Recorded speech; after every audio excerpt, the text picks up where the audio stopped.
This channel does not promote any violent, harmful, or illegal activities. All content provided by this channel is meant for an educational purpose only. একই সঙ্গে একই দিনে রাজ্যের মুখ্যমন্ত্রী আর প্রধান বিরোধী নেতা এই দুজনের বক্তব্য শুনলেন। এর থেকে সহজ সরল ভাষায় বার্তা দেওয়া জাস্ট আর ভাবা যায় না।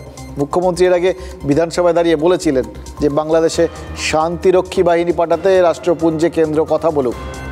আর আজ কি বললেন ভারতকে বিচ্ছিন্ন করার চেষ্টা করলে আমাদের এখানে বাংলা বিহার সব দখল করবেন, এ সমস্ত বলবেন, আর আমরা ভারত বসে বসে ললিপপ খাবে, সেটা হবে না। এবার তার বাকিটা আর তিনি বলেননি। ওই ললিপপ না খেলে কি করবে সেটা বুঝিয়ে দেওয়ার ওই যে ফাঁকটা রেখেছেন, কি করবেন বাকি আর বলেননি।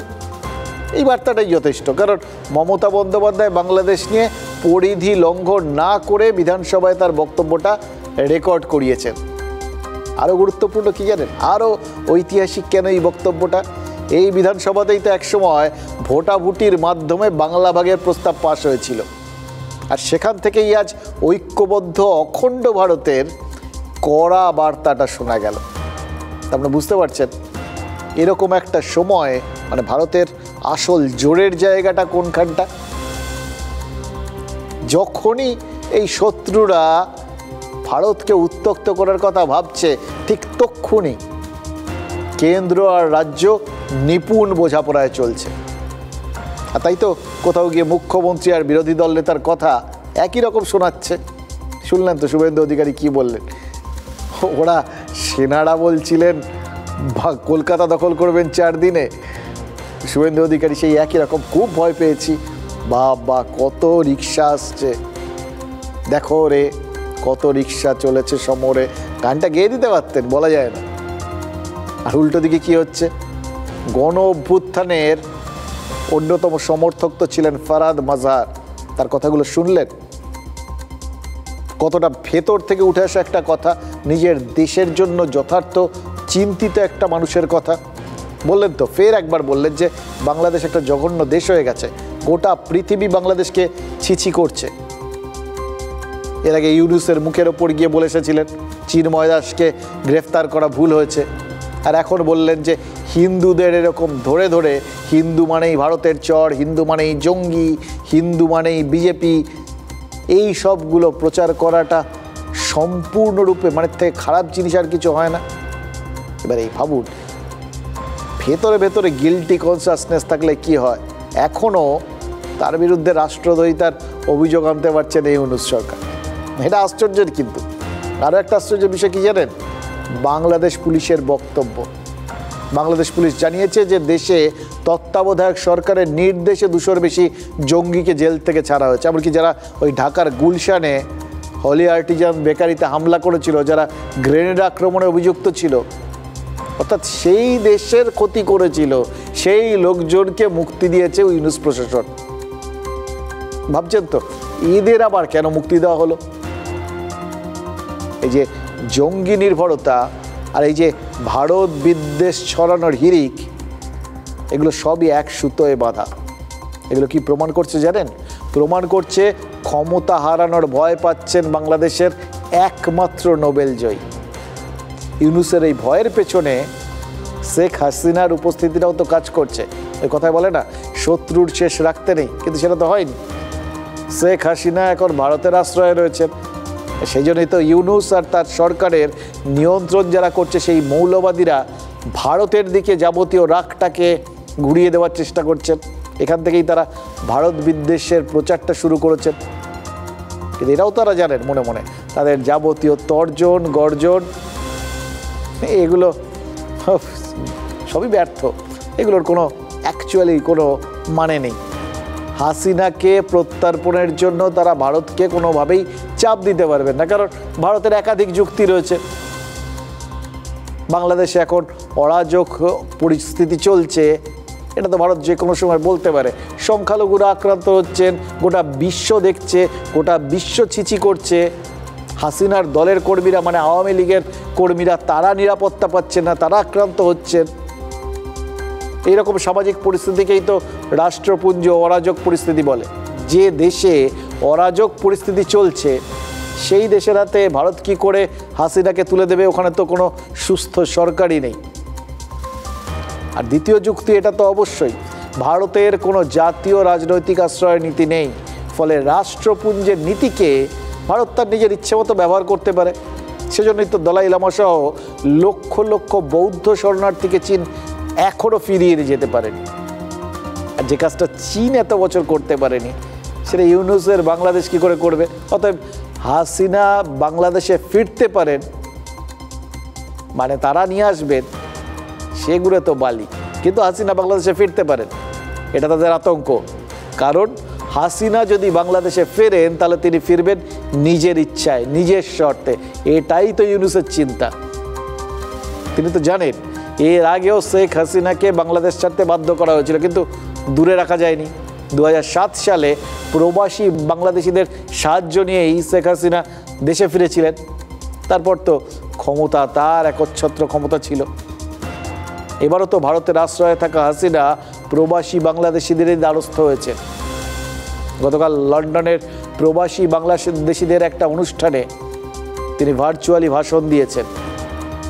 একের পর এক আওয়ামী লীগ নেতা কর্মীর ওপর হামলা, আওয়ামী লীগের দফতরে ভাঙচুরের নিন্দা এবং সবথেকে বড় কথা সংখ্যালঘু হিন্দুদের ওপর হামলার নিন্দা করেছেন তিনি। এবং আরও বড় কথা কি জানেন?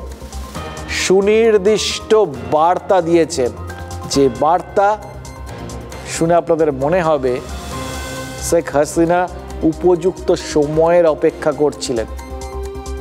প্রাথমিকভাবে তাকে সরিয়ে দেওয়ার জন্য, তাকে দেশ ছাড়া করার জন্য যে আবেগটা কাজ করছিল, এই জঙ্গিদের উৎপাতে, অবিমৃষ্যকারিতায়, সেটা আস্তে আস্তে মানুষের মনে কিন্তু স্তিমিত হয়েছে।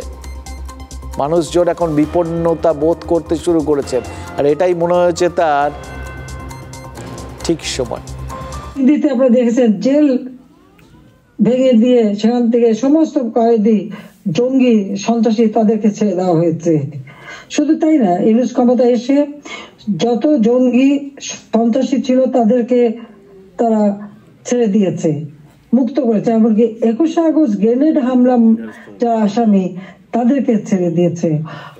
মাস্টার মাইন্ড খুনি ইউনূস সাহেব এটাই প্রমাণ করেছে যে এরা সব অপরাধী, এই সমস্ত অপরাধ তারা করেছে। একই সাথে মিছিল করেছে, ক্লোজ রেঞ্জে গুলি করা হয়েছে, মানুষ মারা হয়েছে। আবু সাইদের হত্যাকাণ্ড, মুগ্ধর হত্যাকাণ্ড, সব হত্যাকাণ্ডের জন্য কিন্তু এই মাস্টার মাইন্ডেরই দায়ী, কারণ তারাই এই হত্যাকাণ্ড ঘটিয়েছিল। কারণ লাশ ফেলো সরকার পড়ে যাবে।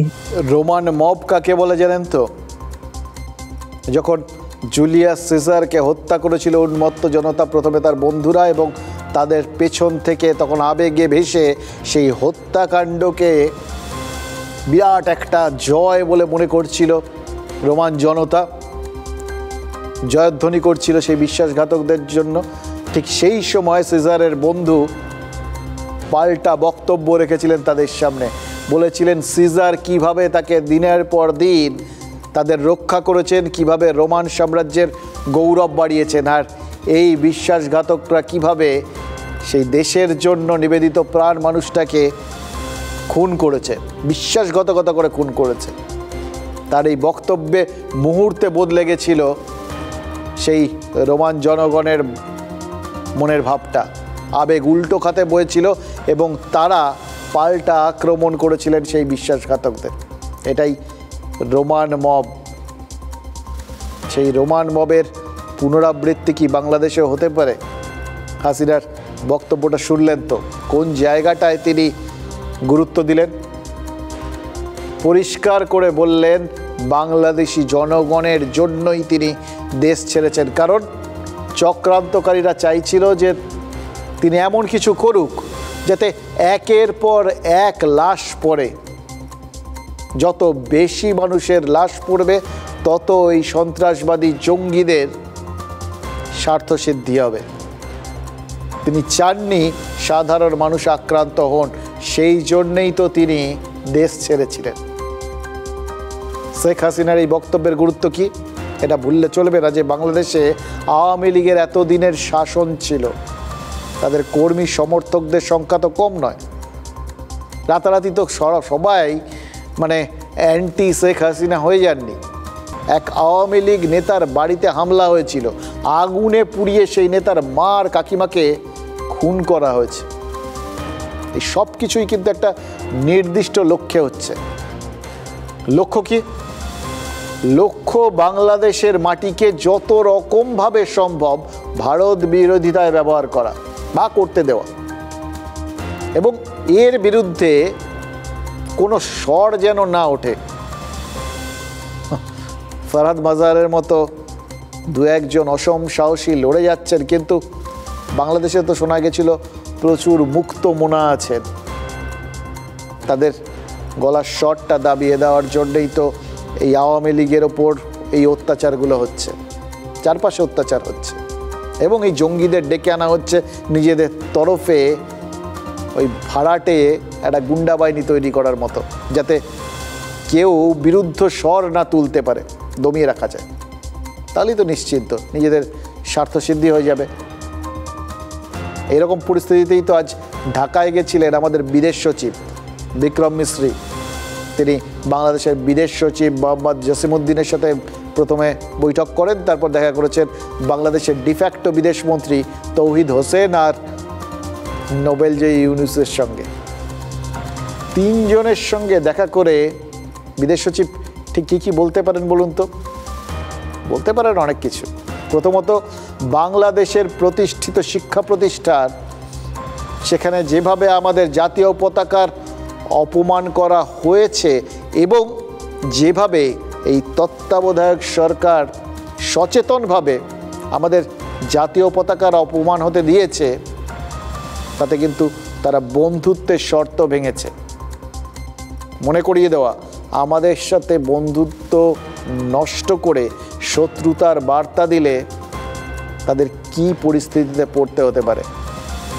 দোষীদের বিরুদ্ধে ব্যবস্থা নিয়ে ভারতের সংবিধানকে অপমান করলে বাংলাদেশের কি হাল হতে পারে এবং কি করা উচিত, সে কথাটাও নিশ্চয়ই তুলে ধরেছেন।